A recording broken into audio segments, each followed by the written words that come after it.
Kemudian satu aspek tadi yang saya lupa sampaikan bahwa yang namanya MBKM ini kan delivery saja, ya. Tentunya tidak harus serta-merta semua di panduan di dalam buku dari Dikti itu yang dimaksud Merdeka Belajar. Itu adalah kegiatan itu.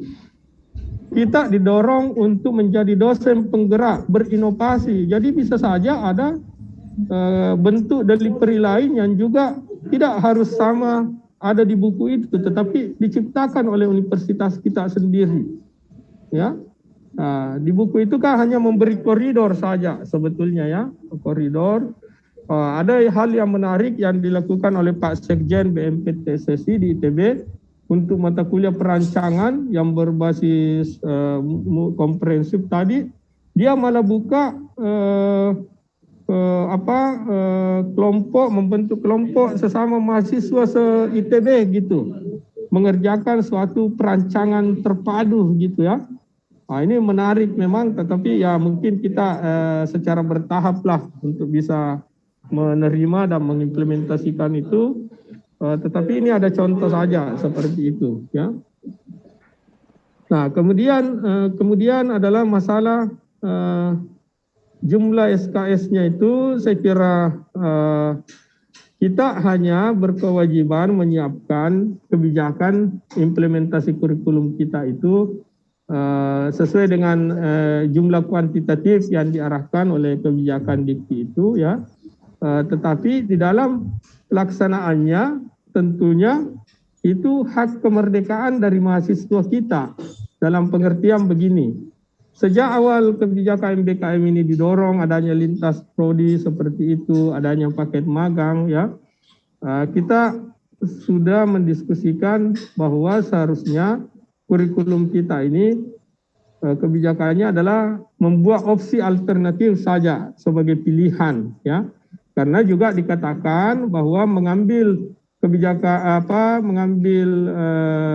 delivery pembelajaran itu kan sifatnya opsional, kemerdekaan bagi mahasiswa kita. Kalau selama ini dikungkung harus belajar di prodi kita, sekarang ini diberikan hak memilih untuk bebas, bisa belajar di dalam prodi, bisa di luar prodi. Yang namanya hak bisa digunakan, bisa tidak digunakan, ya. Coba Bapak Ibu bayangkan ketika kita tidak masuk di pandemik ketika itu, kemudian MBKM ini diterapkan, berapa kira-kira biaya yang harus mahasiswa kita keluarkan untuk bisa belajar di luar prodi, di luar universitasnya gitu, kan? Contoh misalnya mahasiswa di Papua mau ngambil mata kuliah di ITB misalnya, wah itu dia harus keluar biaya, harus ke Bandung apa dan sebagainya. Apakah semua mahasiswa kita mampu? Sehingga sebetulnya jangan kita terperangkap, kalau saya melihatnya, ya, jangan kita terperangkap dengan semua mau mengimplementasikan itu, ya. Karena itu sifatnya opsional bagi mahasiswa kita, hak kemerdekaan. Yang salah bagi kita prodi kalau tidak menyiapkan jalur dia bisa menggunakan hak merdekanya itu, mau belajar di tempat lain, ya. Tetapi kalau kita sudah menyiapkan jalurnya, opsi-opsinya, tetapi mereka tetap senang belajar di internal kita di prodi, apa salahnya? Kan yang mau dicapai adalah CPL daripada kurikulum. Bagaimana cara mencapainya? Bisa belajar di dalam prodi, bisa di luar prodi dengan batasan tertentu, dan tentunya terbebani oleh pembiayaan dan sebagainya, ya. Kemudian ada sistem juga yang harus kita sinkronisasi, ya kan? Nah, oleh karena itu kewajiban kita di prodi ada menyiapkan opsinya. Jadi kalau mahasiswa kita misalnya dia masuk tahun keempat, semester 7, mau pergi magang silahkan, karena aturannya mengakomodasi itu, kita tidak boleh melarang. kita di Prodi di dalam menyusun kurikulum harus menyiapkan salurannya. Oke, silakan, tapi syarat-syaratnya begini, RPS-nya harus ada seperti ini. Itu yang saya katakan tadi di awal saat terakhir paparan, bahwa berhati-hati kita menyikapi magang bersertifikat beberapa tawaran dari BUMN, karena apakah itu sesuai dengan delivery pembelajaran dari CP yang kita ingin capai, sesuai dengan yang paket magang itu, ya. Kan nuansa harapannya begini, mereka pergi magang 1 semester, hilang di kampus 1 semester, artinya pindah belajar di tempat magangnya.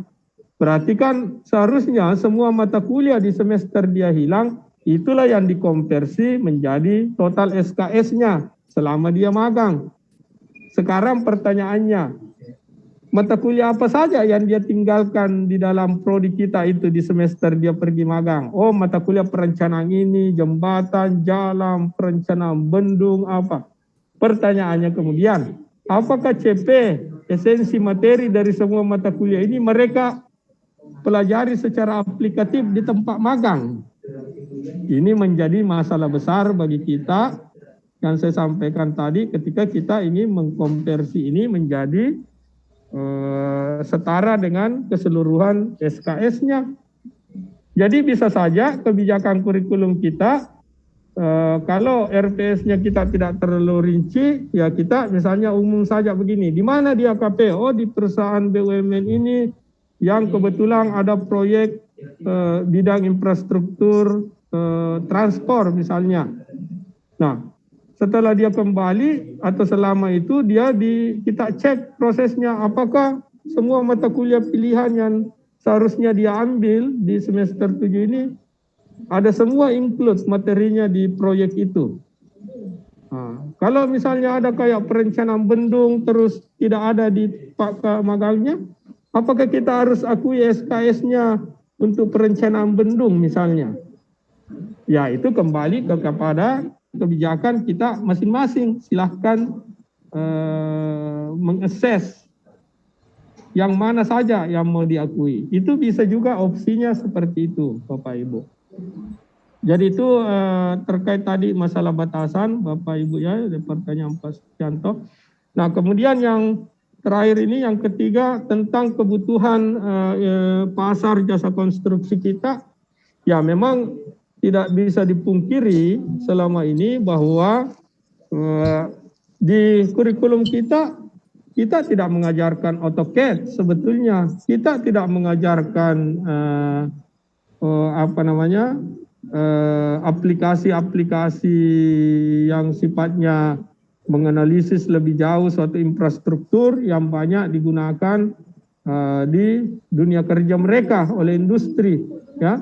Contoh misalnya yang tren sekarang kan ada istilahnya BIM, ya. BIM, saya lupa kepanjangannya, Building Information Modeling. Nah, pertanyaannya kemudian adalah masalahnya, kalau kita tidak mengajarkan itu di kampus, kemudian dia keluar bekerja, sedangkan kebutuhan tempat kerja seperti itu, maka bisa dikatakan mahasiswa kita tidak akan diterima, gitu ya. Kecuali dia memperkaya dirinya tadi melalui kegiatan ekstrakurikulernya, ya, ikut kursus dan sebagainya. Nah, oleh karena itu terkait pertanyaannya Pak Suprianto ini, kami di Teknik Sipil Unhas di kurikulum baru nanti tahun ini baru diimplementasikan, kami menambahkan satu mata kuliah baru, Bapak Ibu. Namanya adalah Piranti Lunak ke Teknik Sipilan, untuk menjawab kebutuhan pasar terhadap lulusan kita. Karena kita memang mengevaluasi dan mengoreksi lulusan kita tidak punya kemampuan itu karena memang di perkuliahan di kurikulum kita selama ini tidak ada gitu. Selama ini hanya diharap diambil secara ekstra, apakah dia ikut kursus sendiri dan sebagainya, ya kan? Nah, kita tidak bagian dari merancang kurikulum, maka oleh karena itu kali ini kami menambahkan itu, Pak. Jadi kalau boleh saya share, Pak Suprianto, Bapak Ibu, Saya perlihatkan kembali di slide-nya itu.